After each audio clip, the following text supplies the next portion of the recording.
यह जगत सारा क्षणिक है और आत्मा एक नित्य है।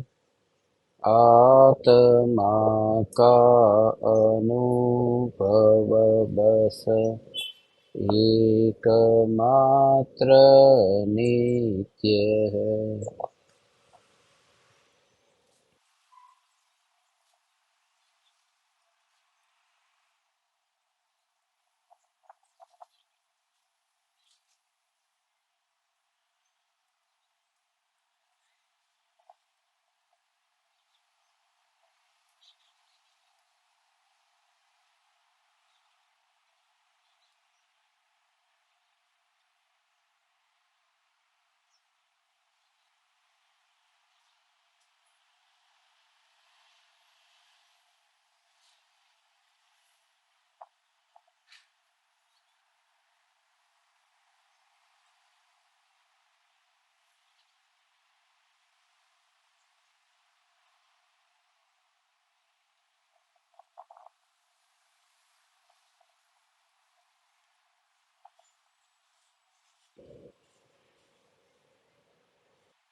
चैतन्य स्वभावी भगवान आत्मा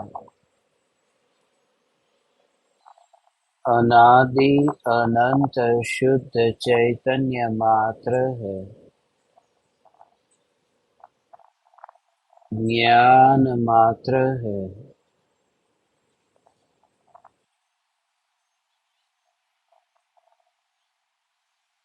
मैं शुद्ध चैतन्य मात्र, ज्ञान मात्र, भगवान आत्मा हूँ। प्रति समय यह जागृति बनी रहे। इस जागृति का नाम धर्म है।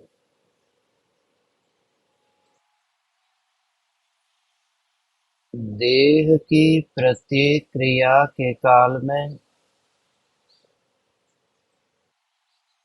और विकल्पों के बहते प्रवाह के काल में ज्ञानी को प्रति समय यह जागृति रहती है कि मैं चैतन्य तत्व इस देह की किसी भी क्रिया में और विकल्पों के बहते प्रवाह में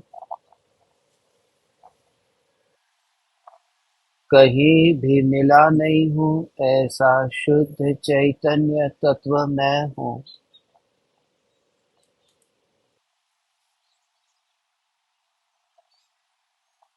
प्रति समय स्वयं की शुद्ध चैतन्य सत्ता का बोध, आत्म जागृति ही धर्म है।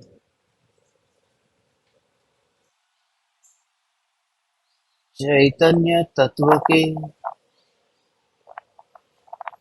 स्व-संवेदन प्रत्यक्ष निर्विकल्प अनुभूति होते ही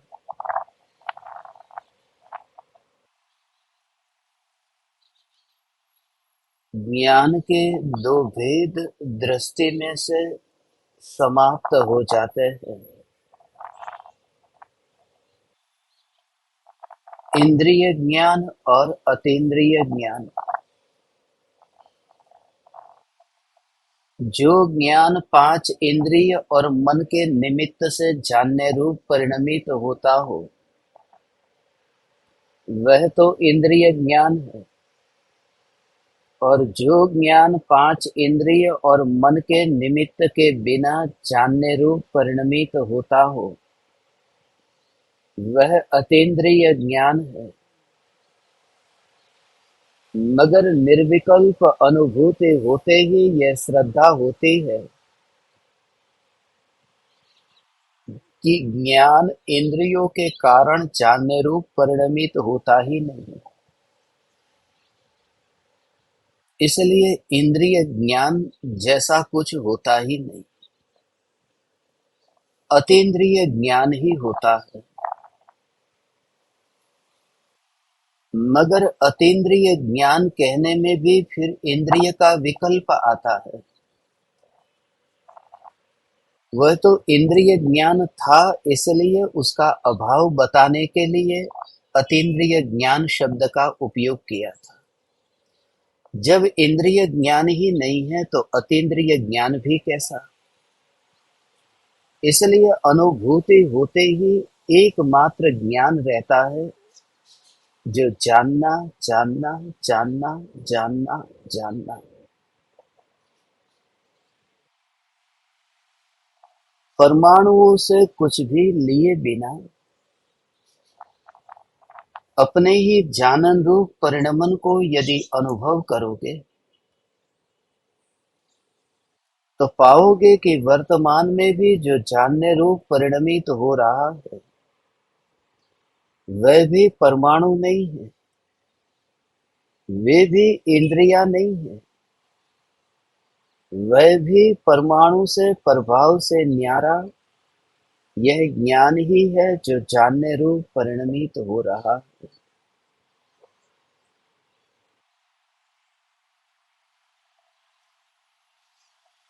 जब परमाणुओं से ज्ञान होता नहीं है तो एकेंद्रिय से लेकर के संज्ञी पंचेंद्रिय तक के इन सभी प्राणियों में ज्ञान की जो अवस्था होती है वह ज्ञान की अवस्था देह के आधार पर जो कही है वह सिर्फ उपचार है, और उपचार का अर्थ ही है झूठा। व्यवहार का अर्थ है झूठा। जितना भी व्यवहार है वह सब व्यवहार असत्यार्थ है। मगर एक बात खास ध्यान में रहे कि व्यवहार झूठा है, व्यवहार झूठा है, व्यवहार झूठा है, ये रट करके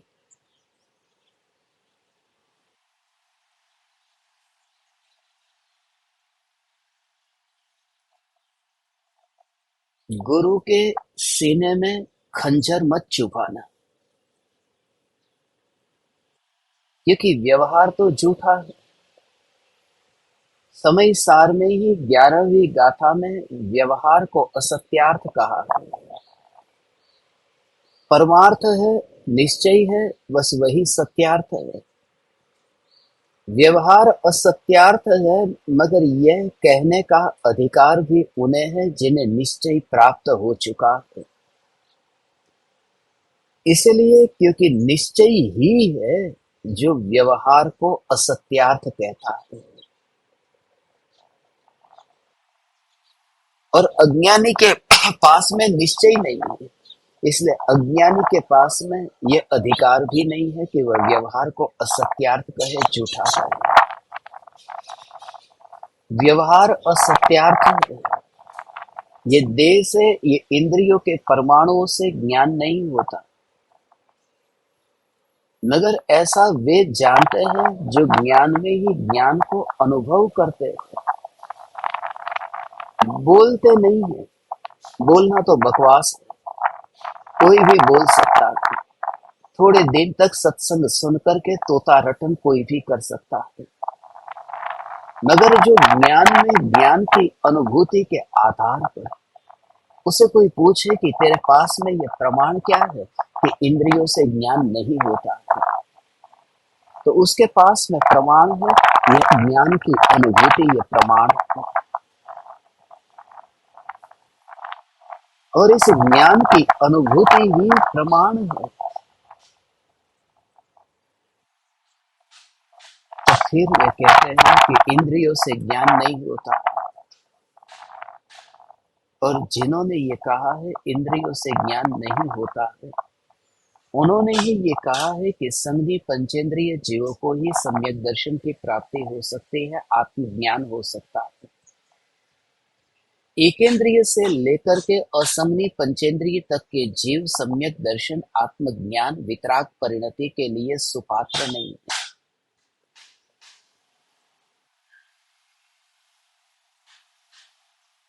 जो मनुष्य है, जो भावलिंगी मुनि है, जो महाव्रतादि का पालन करते हैं, जो सकल चारित्रवान है, उन्हें ही मन पर्यय ज्ञान हो सकता है और किसी को नहीं। जो पूर्ण वितरागी है, जो मनुष्य है, उन्हें ही केवल ज्ञान हो सकता है और किसी को नहीं। इसलिए मन पर्यय ज्ञान और केवल ज्ञान ये स्वर्ग के देवों को, नारकियों को और तिर्यंचों को नहीं कहा, ये मनुष्य को ही क्यों कहा? मनुष्य तो देह है नहीं, मनुष्य तो 5 इंद्रिय और ये 10 प्राणों से बना हुआ ये परमाणुओं का पिंड ही है नहीं। जब परमाणु से ज्ञान नहीं होता तो फिर ये क्यों कहते हो कि मनुष्य को ही केवल ज्ञान हो सकता है? क्योंकि केवल ही परमात्मा मनुष्य है। गणधर देव जो 4 ज्ञान के धनी है, वे भी मनुष्य है।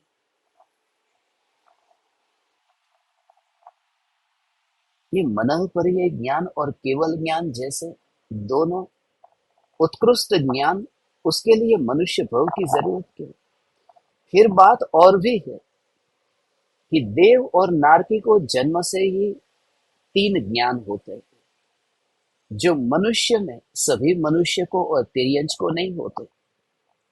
देव और नारकी को मति ज्ञान, श्रुत ज्ञान, अवधि ज्ञान जन्म से होता है। ये देव और नारकी के बीच में समानता है। ये दोनों ही अति पर गए हुए जीव हैं। ये समानता भी बहुत बहुत बहुत बहुत कुछ बताती है, क्योंकि नरक में जन्म होते ही 3 ज्ञान। यदि मिथ्या दृष्टि है तो कुमति ज्ञान, कुश्रुत ज्ञान और कुअवधि ज्ञान। ये कु शब्द जो लगता है वो मिथ्या दर्शन के कारण लगता है। जो मिथ्या दृष्टि है वह मिथ्या दृष्टि को कुमति ज्ञान, कुश्रुत ज्ञान, कुअवधि ज्ञान। फिर वह स्वर्ग के देव भी क्यों न हो, उन्हें भी कुमति, कुश्रुत, कुअवधि ज्ञान। मगर जो सम्यक दृष्टि है उनका ज्ञान ही प्रमाण होने से उन्हें ही मति ज्ञान, श्रुत ज्ञान, अवधि ज्ञान कहा। देवों को और नारकी को जन्म से ये 3 ज्ञान होते हैं। देवों को और नारकियों को जन्म से लेकर के ये जो शरीर है, वैकृयिक शरीर, देवों का शरीर भी वैकृयिक है, नारकियों का भी वैकृयिक है। वैकृयिक, तेजस और कारमान, ये 3 शरीर सभी देवों को और सभी नारकियों को होते हैं। देव का कम से कम आयुष्य 10,000 वर्ष है, नारकियों का भी कम से कम 10,000 वर्ष है। देवों का उत्कृष्ट आयुष्य 33 सागर है, नारकियों का उत्कृष्ट आयुष्य 33 सागर है। स्वर्ग के जो देव हैं, वे स्वर्ग के देव भी मोक्ष नहीं जा सकते और नारकी भी मोक्ष नहीं जा सकते। स्वर्ग के देव भी दीक्षा नहीं ले सकते, नारकी भी दीक्षा नहीं ले सकता। स्वर्ग के देव अधिक से अधिक चौथे गुण स्थान में जाते हैं, नारकी भी अधिक से अधिक चौथे गुण स्थान में जाते हैं। और सबसे महत्वपूर्ण कि जो भी तीर्थंकर होता है वह स्वर्ग में से या फिर नरक में से ही आता है। कोई तिर्यंच में से तीर्थंकर पद में नहीं आता, कोई मनुष्य से मरकर के फिर तीर्थंकर के पद में नहीं आता। ये स्वर्ग और नारकी के बीच में जो समानता है, वह समानता मुझे एक ही बात याद दिलाती है कि ये दोनों ही प्रकार के जीव, ये दोनों ही गतियों के जीव ऐसे हैं जो अति पर गए थे। एक गए थे अति पुण्य पर, एक गए थे अति पाप पर।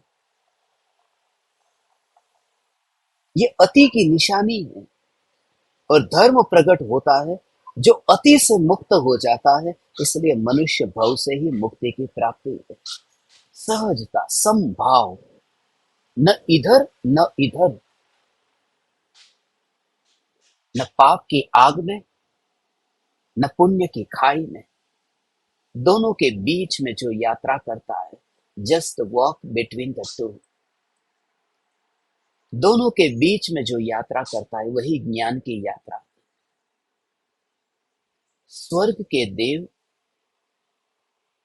और नारकी, जिनके ज्ञान में इतनी समानता होने पर भी, और ये सब किसने कहा? ज्ञानियों ने कहा, मुनियों ने कहा।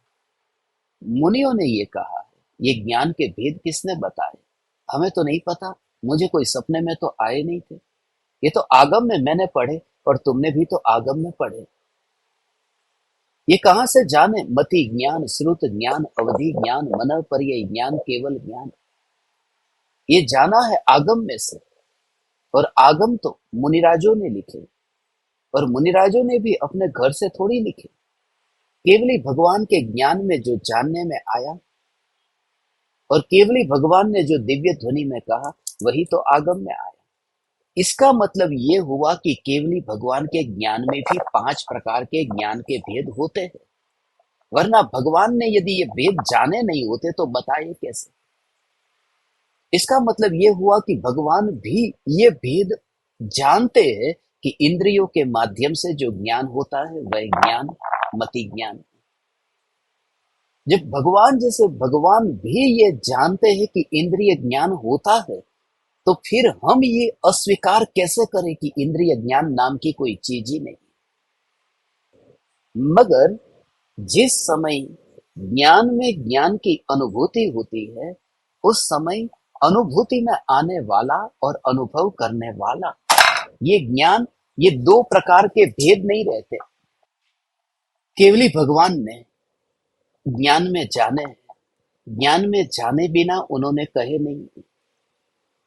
इसलिए आज परम कृपालु देव जो निश्चय नहीं का कथन करते हैं, उस निश्चय नहीं के कथन को निश्चय तक ही सीमित रखना है कि देह से ज्ञान नहीं होता, इंद्रियों से ज्ञान नहीं होता। ये बात सच है, मगर अनुभव हुआ। यदि तुम्हें अनुभव हुआ तो तुम्हें ये बोलने का अधिकार है, उससे पहले तुम बोलना ही नहीं। आज मैं आप ज्ञान दीपकों को यही बात बताना चाहता हूं कि व्यवहार के वचनों को बोलने का जो अधिकार है, ये बोलने का अधिकार उनको ही है जिन्हें निश्चय की अनुभूति हो चुकी है। यदि तुम्हें निश्चय की अनुभूति नहीं है तो व्यवहार के वचन को बोलना मत। तुम चुप रहना, तुम बोलना मत। देह की क्रिया से धर्म नहीं है, शुभ भाव से धर्म नहीं है। ये गड़बड़ हो जाती है इसलिए क्योंकि तुमने तो जाना नहीं, तुम्हें तो पता नहीं है। और जब बोलने लगते हो तब फिर स्वच्छंदता का पोषण होता है। और इसी वजह से ये हाल होता है कि निश्चय की प्राप्ति जो होनी चाहिए थी उससे वंचित रहते हो। फिर संसार भी नहीं है और मोक्ष भी नहीं है। फिर पाप पुण्य भी नहीं है और धर्म भी नहीं है। तो फिर तुम यहाँ पर बैठे ही क्यों हो? फिर तुम्हें तो जहां हो वहां स्वरूप में ही हो। ना तुम्हारा संसार है, ना तुम्हारा मोक्ष है। इसलिए परम कृपालु देव ने जो उपकार किया है हम पर, वो परम कृपालु देव का उपकार जो अहो अहो उपकार इस वजह से है, व्यवहार और निश्चय का जो बैलेंस है।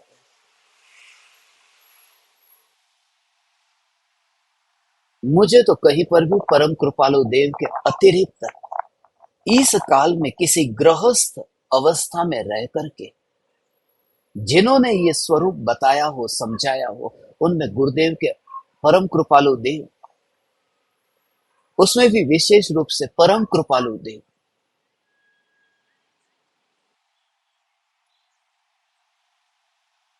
इसके अतिरिक्त मुझे कहीं नहीं मिलता।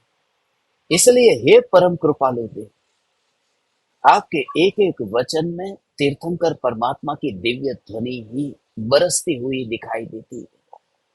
तीर्थंकर की वाणी ही जैसे खिलती है। और यदि कोई जीव सच्चाई से, प्रामाणिकता से इस मार्ग को यदि अपनाता है, तो फिर उसे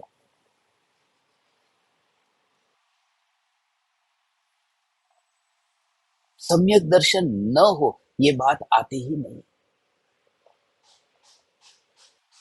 क्योंकि परम कृपालु देव की वाणी ऐसी है, सीधे ही अंदर में उतर जाती है। परम कृपालु देव कोई पंडित की भाषा का उपयोग नहीं करते। इसलिए परम कृपालु देव की भाषा की सरलता देखो। निश्चय की बात को समझाना है तो भी कैसे समझाते हैं, और व्यवहार भी कैसे समझाते हैं। उसके लिए ही आज 56वीं गाथा है। हे ज्ञान दीपक, इस 56वीं गाथा में आत्मा और देह दोनों स्वतंत्र है। देह के परिणमन से आत्मा का परिणमन नहीं होता। इंद्रियों के परिणमन से ज्ञान का परिणमन नहीं होता। ये निश्चय की जो बात है, उस बात को समझे और फिर व्यवहार को भी समझना है। बहुत आनंद आएगा तुम्हें जब परम कृपालु देव के ये निश्चय व्यवहार के बैलेंस को जब तुम जानोगे, समझोगे, पहचानोगे।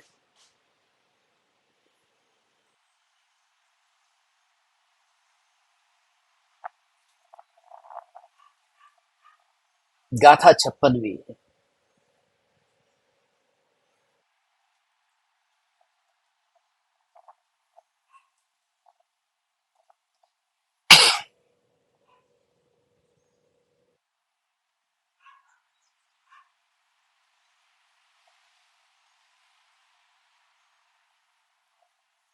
परम बुद्धि कृश देह मा, स्थूल देह मति अल, देह होय जो आत्मा, घटे न आम विकल।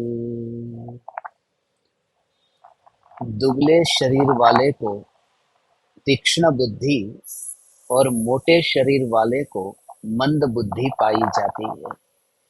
यदि शरीर ही आत्मा होता तो ऐसा घटित नहीं होना चाहिए।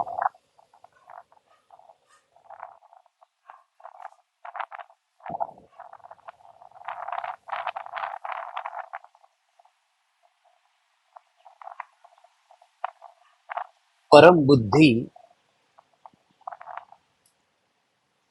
अल्प बुद्धि, कृश देह और स्थूल देह, यहाँ चार शब्द है। परम बुद्धि, कृश देह, स्थूल देह और मति अल्प। तो परम बुद्धि का संबंध कृश देह के साथ, स्थूल देह के साथ में मति अल्प। ये इसलिए बता रहे हैं कि जिनका शरीर दुबला पतला है, क्रूश है, शिथिल है, ऐसे देह में रहने वाले आत्मा को भी बहुत बुद्धि होती है और परम बुद्धि होती है। जिनका देह इतना मोटा है, फिर भी उनमें इतनी बुद्धि नहीं होती।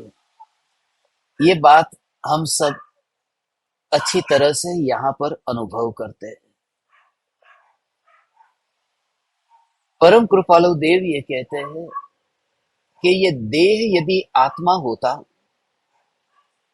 तो जैसा जैसा देह है ऐसा आत्मा होना चाहिए। शरीर यदि उम्र बढ़ती है, बच्चे से यदि वो युवान होता है और उस वजह से यदि ज्ञान बढ़ता है, तो फिर जवानी से फिर जो बुढ़ापा आता है, तब फिर और ज्ञान बढ़ना चाहिए, जीवन का अनुभव बढ़ता है। गुजराती में तो ये कहते हैं 60 साल का होता है कोई, उसकी बुद्धि समाप्त हो जाती है। साठे बुद्धि नाठे, ये गुजराती में एक मुहावरा है। साठे बुद्धि नाठे, 60 साल का होता है तो बुद्धि उसकी नष्ट होती। तो कोई कहे कि जीवन भर का इतना अनुभव लेकर के बैठा हुआ है तो और उसका ज्ञान बढ़ना चाहिए। ये ज्ञान चला क्यों जा रहा है? न याद रहता है, न विवेक है, क्या करना क्या न करना।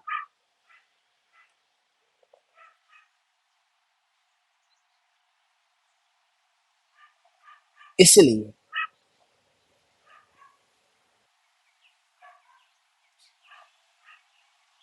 देह यदि आत्मा होता तो देह के बड़े होने के साथ साथ में ज्ञान का भी बढ़ना चाहिए।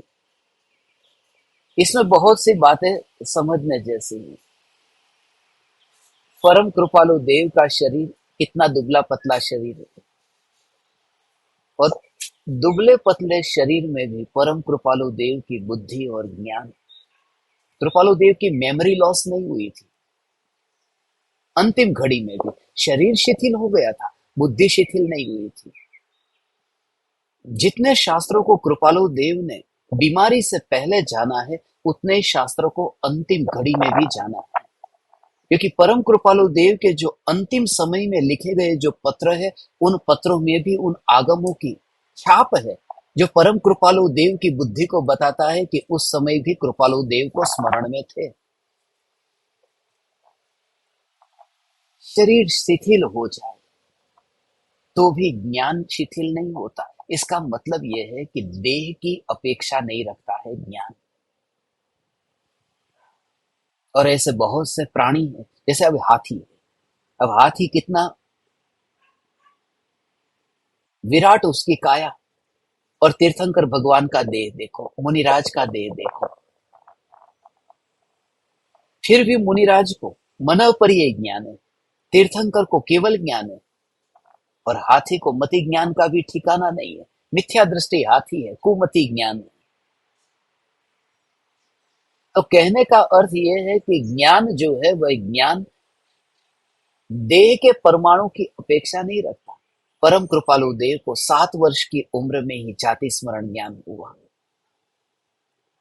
अब जरा विचार करो, पूर्व भव 900 भव का ज्ञान। अब छोटा बच्चा है तो छोटे बच्चे को तो कम ज्ञान होना चाहिए। मनुष्य गति में ज्यादातर किस्से, ज्यादातर घटना ऐसी ही घटती है कि बचपन में जाति स्मरण ज्ञान हुआ।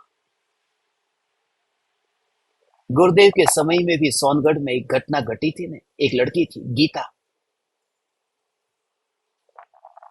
उसका नाम था राजू।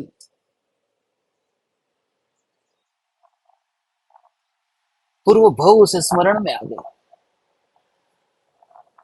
गीता का। गुरुदेव उसको पूछते थे कि तू कौन है राजू, कि फिर गीता कौन है, कि वह भी मैं ही हूं। अब वो बचपन में ही, गुरुदेव के समय की यह सत्य घटना है। जूनागढ़ में कहीं वहां पर पूर्व भव में थी। फिर तो बाद में मुझे जितना पता है किसी ने बताया, फिर अहमदाबाद में भी वो रहती थी। अभी तो बूढ़ी हो गई होगी, मर भी गई होगी, पता नहीं। मगर लगातार 2 भव मनुष्य के, दोनों भव स्त्री के, और वहां पर फिर जांच भी की तो पता चला कि बचपन में वहां पर मर गई थी। उसको लेकर के गए थे जूनागढ़, और उसने बताया भी, मैं यहाँ पर रहती थी, मेरी मम्मी मुझे यहाँ पर लेकर के आती थी। कुछ जॉन्डिस हो गया था और वहां से फिर उसकी मृत्यु हो गई थी पूर्व भव में से। तो छोटे बच्चे को भी पूर्व भव स्मरण में आ जाता है। इस भव में कौन से शास्त्र परम कृपालु देव ने पढ़े थे? बहुत सी बातें ऐसी है। परम कृपालु देव को जो षट दर्शन का ज्ञान था, वो षट दर्शन का ज्ञान और षट दर्शन के शास्त्रों को आत्म सिद्धि में घटित करना, ये कोई एक भव में होने वाली पढ़ाई नहीं थी। ये परम कृपालु देव की जो दशा थी, वो पूर्व भव में ऐसी शक्ति कि एक एक साथ में ऐसा करके तुम कर ही नहीं सकते। एक एक करके तुम शास्त्रों को पढ़ने जाओ, एक एक पन्ने को पढ़ने जाओ, तब जाकर के तुम्हें वह ज्ञान आएगा, ऐसा नहीं। गृहस्थ होते हुए भी ये हो सकता है। अब तुम्हें थाई, तुम्हें मैंडेरिन, तुम्हें तागालोग, तुम्हें धिवेही, ये सब भाषा सीखने के लिए एक एक शब्द को सीखने बैठोगे, कंठस्थ करोगे, तो कब कब पूरे दुनिया की सब भाषाओं को तुम कब जान पाओगे? इस शब्दों को पढ़ पढ़ करके, रट करके, कंठस्थ करके, इकट्ठा करके ये नहीं हो सकता। ये आत्मा की अनंत शक्ति का परिचय दिलाती है। ये जो शक्ति,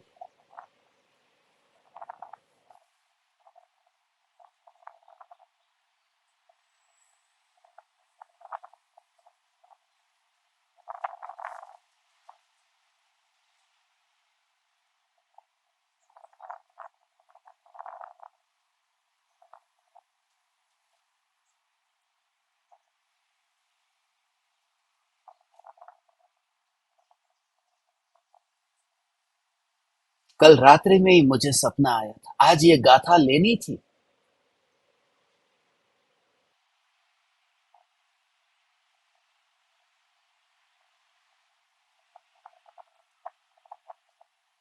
मैं ज्ञान दीपकों के साथ में जहां जहां पर भी गया हूं, अभी सिंगापुर में जाने वाला हूं,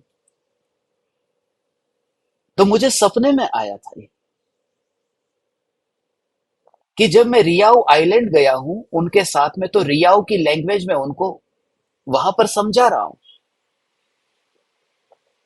मैं उनके साथ में मलायू लैंग्वेज के अंदर कोलालमपुर में, जो हमारा प्रोग्राम वहां पर जिन्होंने रखा है, बहुत अच्छी तरह से आयोजन हुआ है कोलालमपुर में, मैं उनको वहां की भाषा में बता रहा था।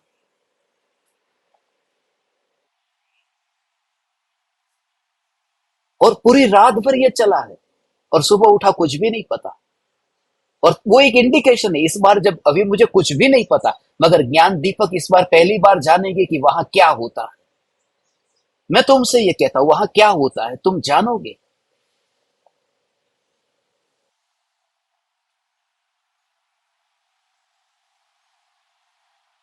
मैं कुछ भी नहीं जानता, मगर बहुत सी बातें ऐसी होती है कि जो पढ़ करके रट करके एक एक शब्द को अंदर में स्टोर करने जाओ तो स्टोर नहीं होगी। व्यक्ति का कनेक्शन, पीके मूवी देखी ना, पीके मूवी में जो आमिर खान किसी का हाथ पकड़ करके उसकी पूरी भाषा को खींच लेता है, वो एक ऐसा लगता है मजाक होगा, वो मजाक नहीं है। वो ज्ञान की शक्ति ऐसी है, किसी भूमि पर रह करके, किसी व्यक्ति के साथ में रह करके, किसी की आंखों से आंखें मिला करके, किसी के साथ में हाथ से हाथ मिला करके, कुछ इतने कनेक्शंस होते हैं। और ये सब बुद्धि का प्रकार है। मैं ज्ञान दीपकों को खास कहूंगा, ये सब बुद्धि का प्रकार है। ये बढ़ जाती है, एक साथ में तुम हजारों भाषाओं को जान लो, और उसके बाद में तुरंत थोड़ी देर के बाद में पता नहीं। फिलीपींस में मेरा जब 35 लैंग्वेज में जब लेक्चर हुआ था, उसके बाद में जब मैं नीचे उतरा था, 3 घंटे तक एक भी भाषा नहीं आती थी।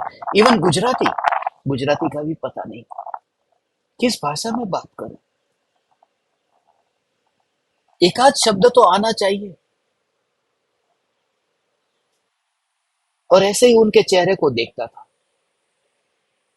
जो रिकॉर्डिंग हो चुका था उसका, वो रिकॉर्डिंग प्ले करते थे।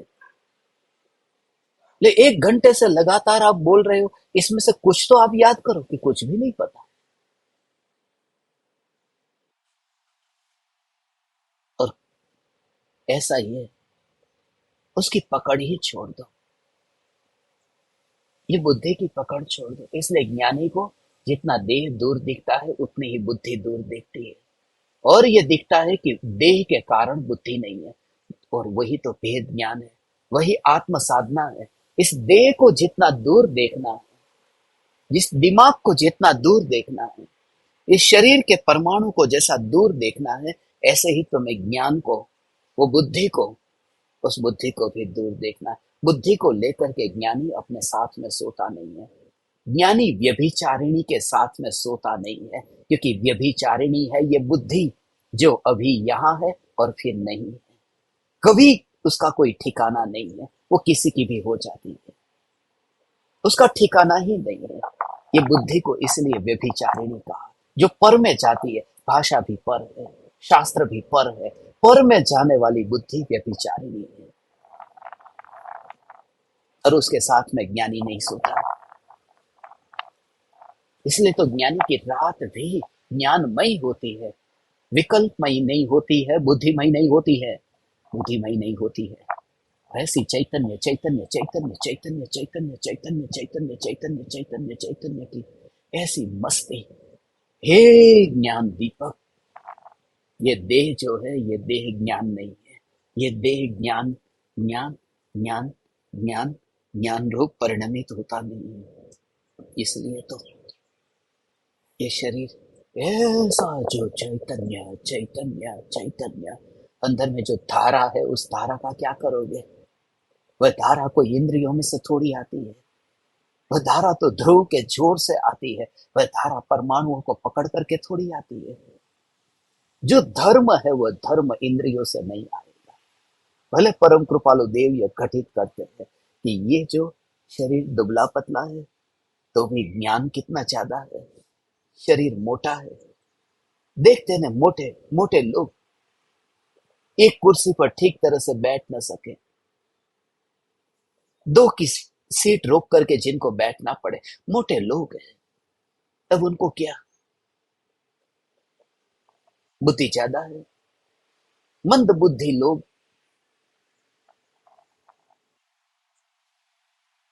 क्योंकि मैं पागल खाने में भी गया हूं, वहां पर देखा है,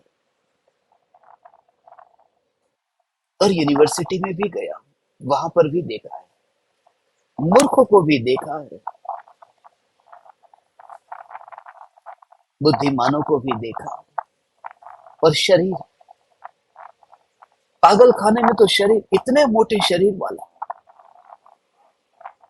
एक लड़के को मैंने पूछा था, बोले खाना सोना, यहां से कहीं बाहर जाना नहीं, फिर क्या?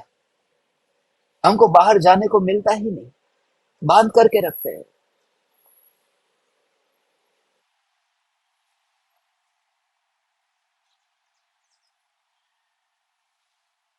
तो शरीर का मोटापा तो बढ़ गया, बुद्धि नहीं बढ़ी।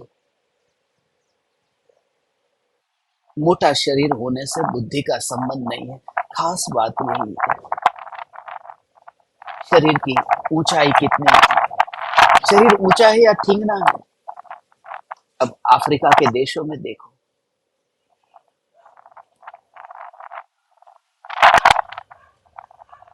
वहां पर इतनी ऊंचाई वाले, नाइजीरिया में देखो,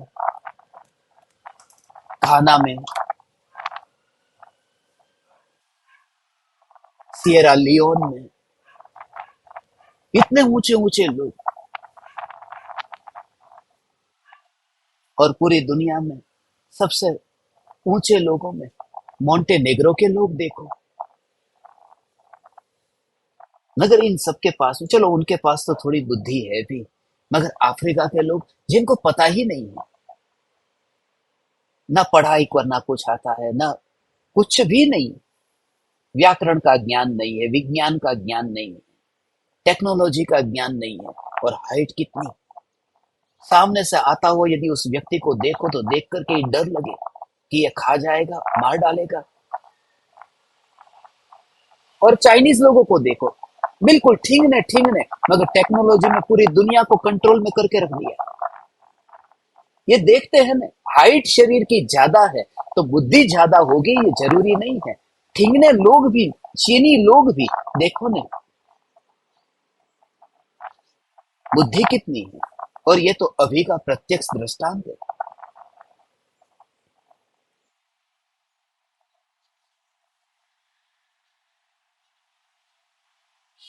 नजर के सामने देखते हैं।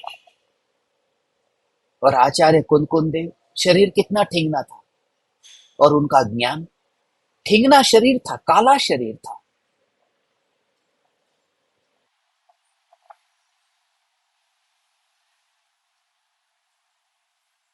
विदेश क्षेत्र गए थे, इलायची जैसा, ऐसा देह, बाकी सब देह की तो इलायची जैसी होती है।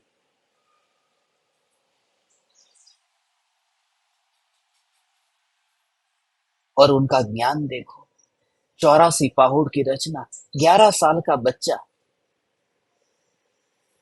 इसलिए ज्ञान का संबंध देह के परमाणु के साथ में, इंद्रियों के साथ में, यह है ही नहीं। और इसी वजह से ही सौभाग्य भाई परम कृपालु देव के चरणों में झुकते हैं। धन्य भागी है, इस जमाने में कृपालु देव तो नहीं मिलते, सौभाग्य भाई भी नहीं मिलते। सौभाग्य भाई भी नहीं मिलते जो ऐसा जियो, ऐसा दीवाना, कि जिन्हें फर्क न पड़ता हो कि सामने वाला उम्र में कम है, ज्यादा है, छोटा है, बड़ा है, बच्चा है, कौन है वह ऐसा महापुरुष जो इस पृथ्वी को बस पावन कर गया।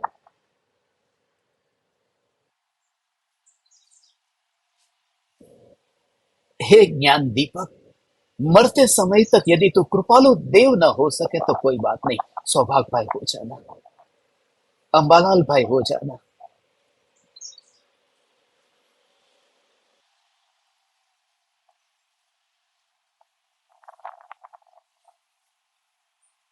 ओ भाव, शरीर कैसा है वह तो दिखता ही नहीं है। दुबला पतला शरीर देखे, हड्डी पसली वाला देह देखे तो कौन पहचानेगा ये एकावतारी पुरुष है जो अभी राख की दीवार से टिक करके नहीं बैठा, जो अत्यंत दूर अपने में अपनी अनुभूति करता हुआ ये सिद्ध परमात्मा है।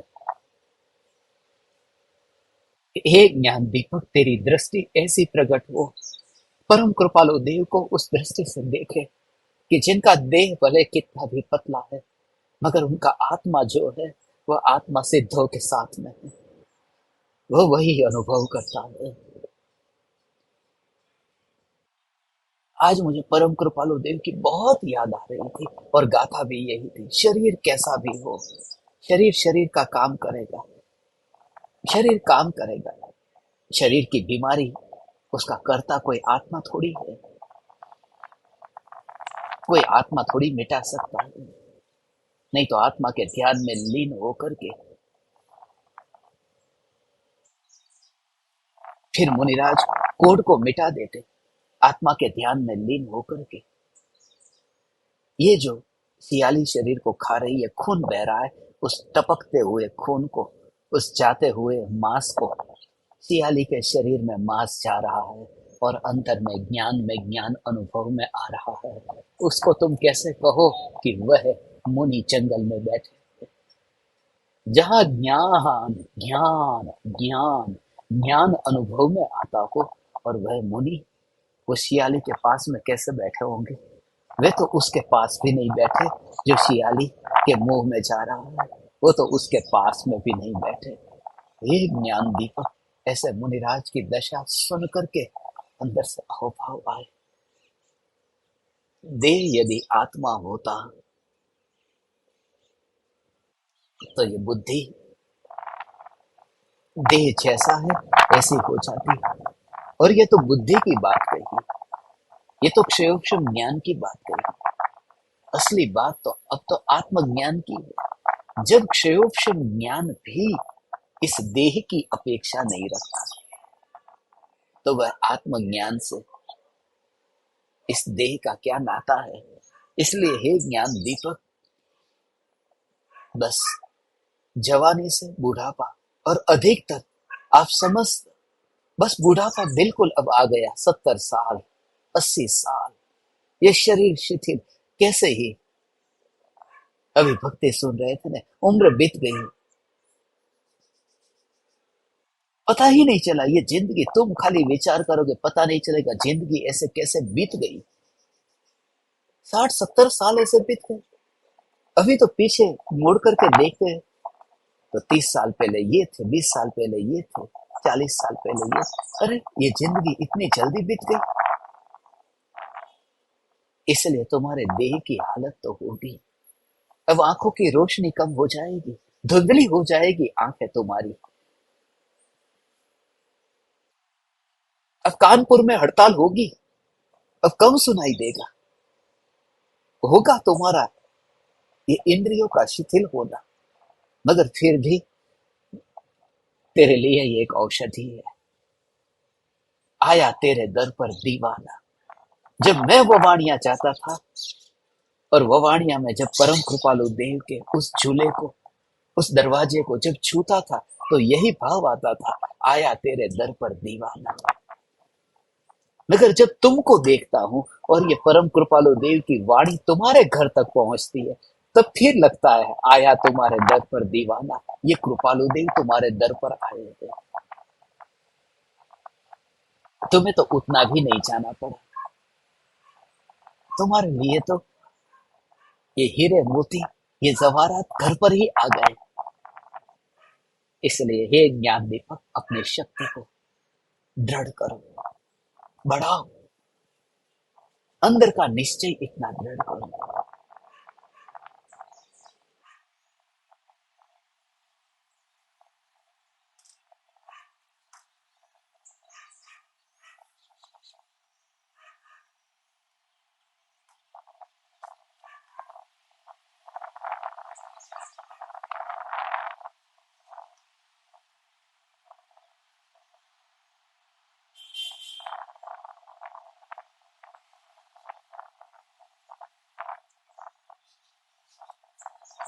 कृपालु देव कहते हैं,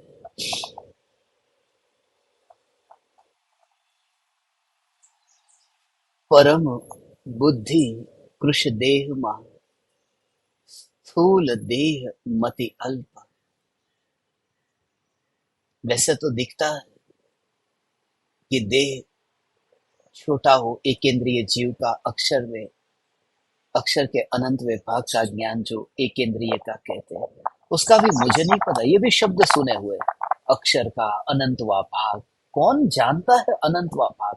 उस अनंत विभाग को जानने वाले ही केवल ज्ञानी होते हैं। निगोदिया को नहीं पता अक्षर का अनंतवा भाग क्या है। वो भी केवल ज्ञान का विषय है। यदि कृपालु देव से पूछोगे कि निगोदिया का ज्ञान कितना, वो भी इतना ही बोलेंगे। सत्य कहता हूं ना, मैं नहीं जानता अक्षर का अनंतवा भाग, मगर इतना जानता हूं कि अनंतवा है ना, तो केवल ज्ञान का विषय होगा, अनंतवा भाग। इसलिए तो निगोदिया का दुख भी जो कहा, एकेंद्रिय का दुख जो कहा, वह दुख भी कैसा कहा? वह दुख तो एकेंद्रिय ही भोगे और केवली ही जाने। मोक्ष मार्ग प्रकाशक में लिखा ना, केवली ही जाने।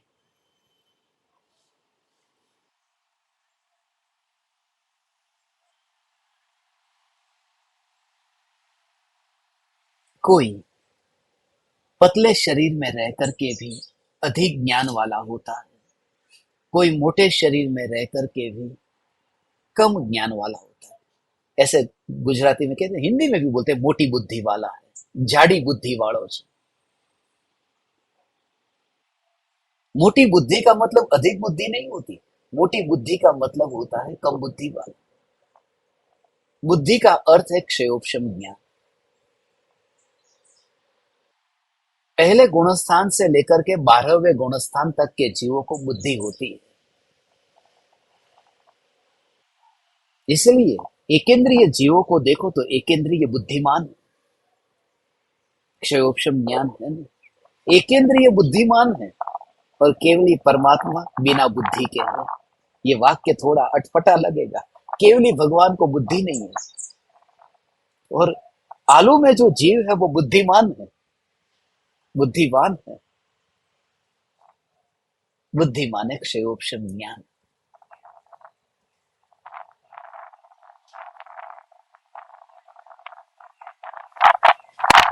हम उस बुद्धि के साथ में ही न रहे, जो बुद्धि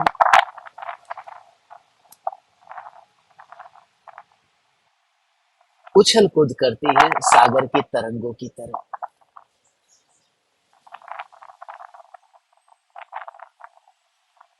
छोटे बच्चे इतने बुद्धिमान,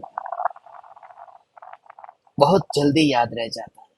बूढ़े लोगों की यही शिकायत रहती है, हमें याद नहीं रहता। फिर उनकी एक शिकायत ये भी रहती है कि बचपन का जो है वह सब कुछ याद है, सिर्फ बुढ़ापे के अभी का ताजा ताजा जो है वह याद नहीं रहता। जब शरीर इतना शक्तिशाली था, उस समय जितना भी ब्रेन में जो स्टोर हो गया, विज्ञान कहता है ना, ब्रेन के अंदर वहां पर मेमोरी का एक पार्ट होता है जहां पर बुद्धि स्टोर होती है। Short term memory, long term memory, ऐसे ही मगर विज्ञान बहुत छोटा है, वो यहाँ का ही सोचता है। परम कृपालु देव को जब पूर्व भवों का स्मरण हुआ था, तब पूर्व भवों का स्मरण का क्या। और सबसे महत्वपूर्ण अल्टीमेट बात यदि करें तो सिद्ध परमात्मा की, जहां पर देह ही नहीं है और लोकालोक को जानते हैं। इससे समझ में आना चाहिए कि ज्ञान का संबंध देह के परमाणु से होता तो सिद्ध भगवान जड़ हो जाते, क्योंकि देह ही छूट गया, अब बिना ज्ञान के हो गए। हे ज्ञान दीपक, ये तो बुद्धि के स्तर की बात हुई, बुद्धि के प्रकरण में। हमें क्या समझना है, यदि देह ही आत्मा होता तो ऐसा घटित होना चाहिए सब में, जो घटित नहीं होता। पहले ऐसा होता था ना, घर में कोई आता था तो उसको कहते थे, छोटा बच्चा यदि बाहर है तो कोई बड़ा है कि नहीं घर में। स्कूल में टीचर जो है वो बच्चों को कहते थे, घर में कोई बड़े हैं, बुजुर्ग है, माने कोई भी तुम्हारे वडील, तुमसे यदि जो काम नहीं होता वो उनसे करा लेना। और आज उल्टा हो गए, जब ज्ञान दीपक जूम के ऊपर नाम ठीक नहीं लिखते तो मुझे ये कहना पड़ता है आपके घर में कोई बच्चे हैं कि नहीं है। यदि बच्चे हैं तो बच्चे से नाम ठीक करा लेना। बच्चे बुद्धिमान हो गए, यहाँ पलड़े पलटते रहते हैं। और हमारी हालत तो ऐसी है, जब हम बच्चे थे तब बड़ों से सीखना पड़ता था, हम बड़े हुए तब बच्चों से सीखना पड़ा, हम तो दोनों साइड से सैंडविच हो गए। हम इस जमाने में पैदा हुए हैं।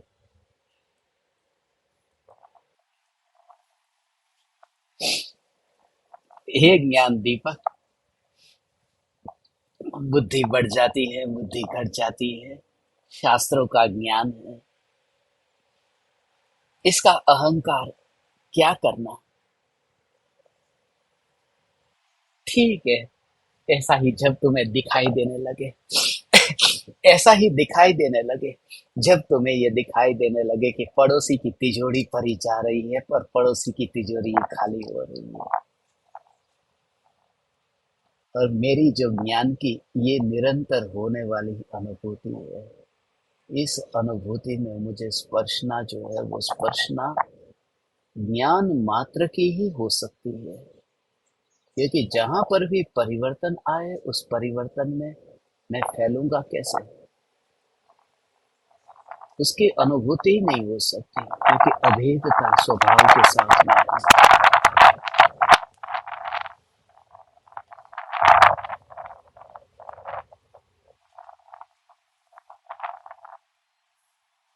वही जागृति,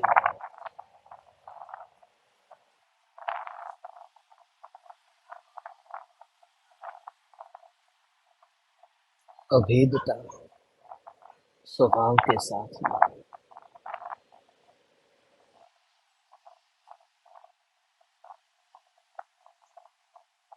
इसलिए जब तुम बोट में बैठे हो, यात्रा कर रहे हो,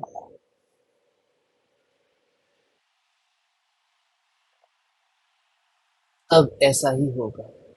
कल मैं ज्ञान दीपकों से रात को सपने में ही ये कह रहा था, क्योंकि हम सिंगापुर से इंडोनेशिया जहाज से बोट से जाने वाले, तो बोट उछलती है वहां पर, बहुत ऊंची उछलती है, कितनी भी उछले। मगर मैं उनसे ये कह रहा था कि कोई स्वर्ग में तो नहीं जाएगी।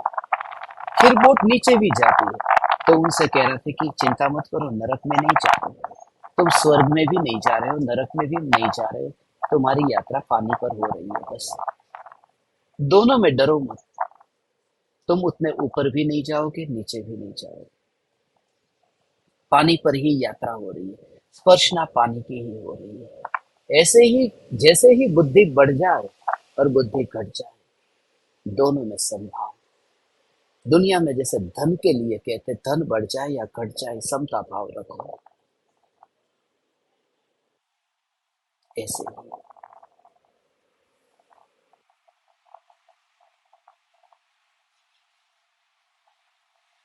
बुद्धि बढ़ जाती है, बुद्धि घट जाती है। ऐसे ही है, धन की तरह ही है बुद्धि।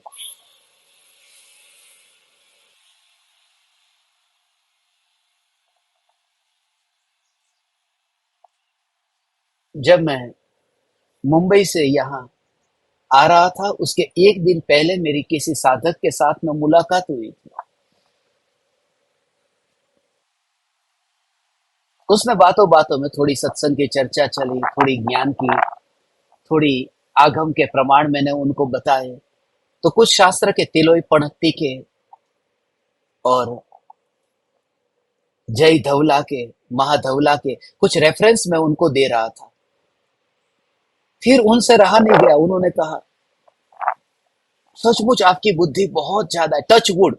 उन्होंने क्या कहा, टच वुड, टच वुड। आपकी बुद्धि सचमुच, मुझे तो समझ में नहीं आया टच वुड ये क्या। फिर जिनके पास में था उन्होंने कहा ये टच वुड माने नजर न लग जाए, टच वुड। बहुत बुद्धि है उनके पास में, बहुत बुद्धि है। ऐसा कहने से नजर लग जाती है। बुद्धि का क्या संबंध है उनके साथ में। देह के साथ जैसे संबंध नहीं है, ऐसे ही वाणी के साथ भी संबंध नहीं है।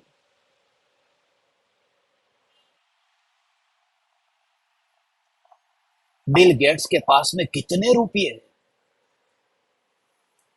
कितने रुपये हैं, आपको पता है कितने रुपये हैं? और पूरी दुनिया ये कहती है कि नहीं, कितने रुपये हैं।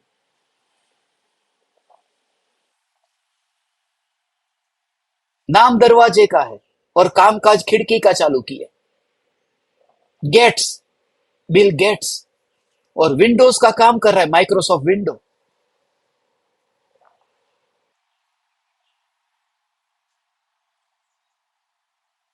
अनिल अंबानी, मुकेश अंबानी, ये अदानी, ये सब के पास में कितने पैसे हैं। तो ये सब लोग रास्ते पे आ जाने चाहिए। ये अभिनेत्री सारी दुनिया कैसा कहती, ये बहुत सुंदर दिखती है, तो वो तो बिल्कुल काली कलुटी हो जानी चाहिए। और हम सब तो भगवान को पूछते हैं ना, हे भगवान आपके केवल ज्ञान की क्या महिमा गाए। तो भगवान का केवल ज्ञान छूट जाना चाहिए। हम तो पूजा करते हैं केवल ज्ञान की, गुणगान गाते हुए। ज्ञान ऐसा है कि जिसका किसी के साथ में संबंध नहीं है। बुद्धि धन की तरह है। जैसे धन पर किसी की नजर नहीं लगती, ऐसे ही बुद्धि पर भी किसी की नजर नहीं लगती। ऐसे ही रूप पर किसी की नजर नहीं लगती। ये माँ, गुजरात में तो मैं देखता था, बाकी राज्यों का तो पता नहीं, मगर छोटे छोटे बच्चे, गोरे बच्चे हो तो उनके गाल के ऊपर काली ऐसी बिंदी लगाते हैं, काजल टीला ટીપકા કરે કે કેમ કોઈની નજર ન લાગે, બિલકુલ રૂપાળો રૂપાળો છોકરો છે ને પાછો।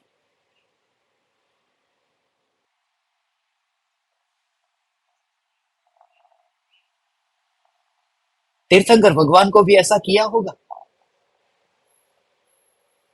इतने सुंदर काया के धनी।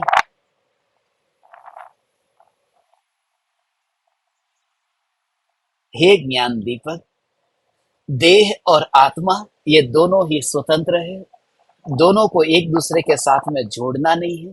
फिर भी व्यवहार से ये कहते हैं कि ये पांच इंद्रिय और मन से ज्ञान होता है। ये व्यवहार की जो बात है वह निश्चय के सिद्धांतों के साथ में जोड़ना नहीं है, दोनों को दोनों की अपेक्षा से देखना है। हम सभी परमात्मा हैं, ये परम सत्य है। मगर फिर भी मैं आपका बच्चा हूँ, आप मेरे माता पिता हैं, ये भी सत्य है। व्यवहार में व्यवहार की बातों का स्वीकार करना, उस अनुसार फिर वर्तन करना, जिससे हम परम कृपालु देव के सच्चे सौभाग्य भाई होकर के परम कृपालु देव की यथार्थ भक्ति कर सके। हे ज्ञान दीपक, आज चतुर्दशी है ना, तो चतुर्दशी को आप रात्रि ध्यान प्रयोग करना चाहेंगे? आपकी भावना है 10 बजे, ठीक है। आपके सभी की यदि भावना है तो अभी वहां पर कितने बजे, 9 बजने की तैयारी है ना।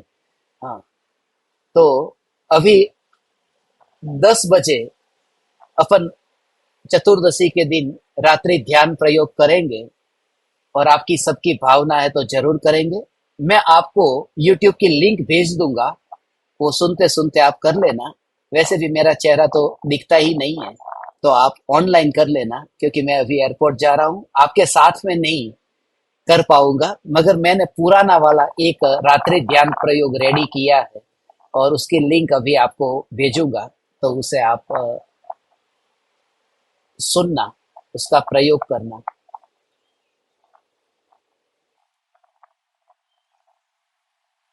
कल आपको थोड़ा समय का एडजस्टमेंट करना पड़ सकता है।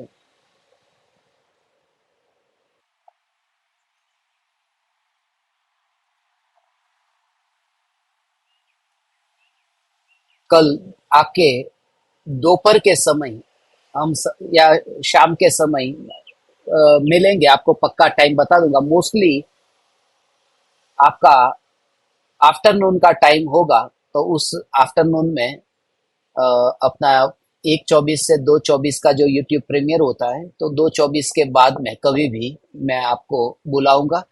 आप कल के दिन के लिए फिर एडजस्ट कर लेना, और कल शाम को फिर 7:42 पर नहीं हो पाएगा, क्योंकि मैं ट्रैवलिंग में रहूंगा। आप सभी ज्ञान दीपकों को मेरे हृदय के अंतःकरण से प्रणाम करता हूँ। मेरे प्रणाम स्वीकार करें।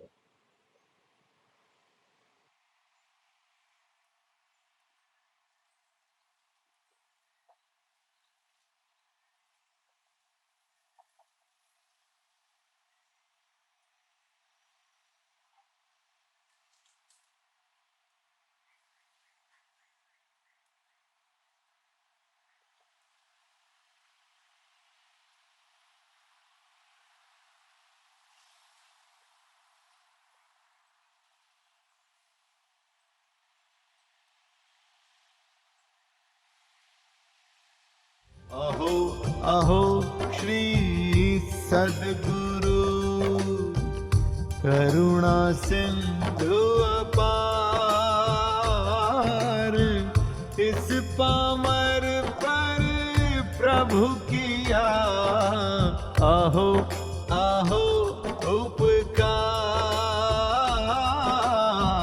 अहो अहो उपकार।